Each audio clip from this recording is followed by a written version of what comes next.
মক্কার উত্তপ্ত বালুকাময় প্রান্তর। প্রখর রোদে যখন পাথর পর্যন্ত আগুনের মতো জ্বলছে, তখন সেখানে এক দাসকে টেনে নিয়ে যাওয়া হচ্ছে। তার শরীর দুর্বল, কিন্তু হৃদয় দৃঢ়। তিনি আর কেউ নন, ইসলামের প্রথম মুয়াজ্জিন হজরত বেলাল ইবনে রাবাহ রাজিয়াল্লাহু আনহু। হজরত বেলাল রাজিয়াল্লাহু আনহু ছিলেন আবিসিনিয়ান, বর্তমান ইথিওপিয়া বংশোদ্ভূত। তিনি ছিলেন উমাইয়া ইবনে খালাফ নামক এক নিষ্ঠুর মুশরিকের দাস। যখন তিনি রাসূলুল্লাহ সাল্লাল্লাহু আলাইহি ওয়াসাল্লামের হাতে ইসলাম গ্রহণ করেন, তখন থেকেই তার জীবনে শুরু হয় ভয়াবহ নির্যাতন। উমাইয়া ইবনে খালাফ তাকে ইসলামের পথ থেকে ফিরিয়ে আনতে চেয়েছিল। সে বেলাল রাজিয়াল্লাহু আনহুকে প্রখর রোদের মধ্যে নিয়ে গিয়ে উত্তপ্ত বালির উপর শুইয়ে দিত। তার বুকের উপর একটি বিশাল ভারী পাথর চাপিয়ে দিত, যাতে তিনি নড়তে না পারেন। তারপর বলতো, মোহাম্মদকে অস্বীকার করো, আমাদের দেবতাদের প্রশংসা করো। কিন্তু সেই জ্বলন্ত বালির উপর থেকেও হজরত বেলাল রাজিয়াল্লাহু আনহু একটাই শব্দ উচ্চারণ করতেন, আহাদ, আহাদ, অর্থ এক আল্লাহ, এক আল্লাহ। তার কণ্ঠ ছিল ক্ষীণ, শরীর ছিল ক্ষতবিক্ষত, কিন্তু তার ঈমান ছিল পাহাড়ের মতো দৃঢ়। এই ঘটনা সহিহ সূত্রে বর্ণিত হয়েছে।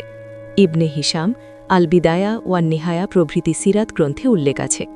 বেলাল রাজিয়াল্লাহু আনহুর এই ধৈর্য ও ত্যাগ ইসলামের ইতিহাসে এক অনন্য দৃষ্টান্ত হয়ে আছে।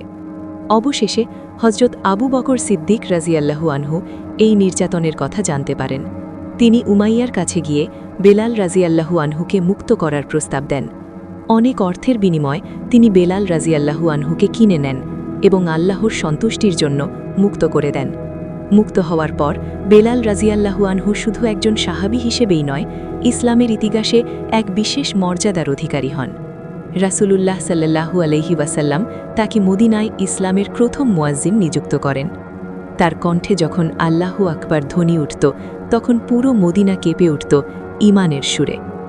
আরও একটি সহিহ ঘটনা আছে।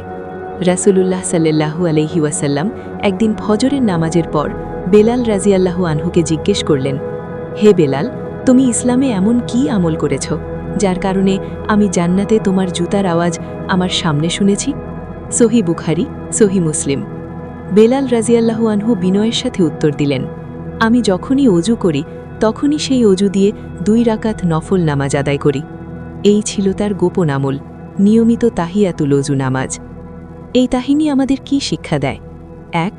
ঈমানের জন্য কষ্ট আসবেই, কিন্তু সত্যের পথে অবিচল থাকতে হবে। 2.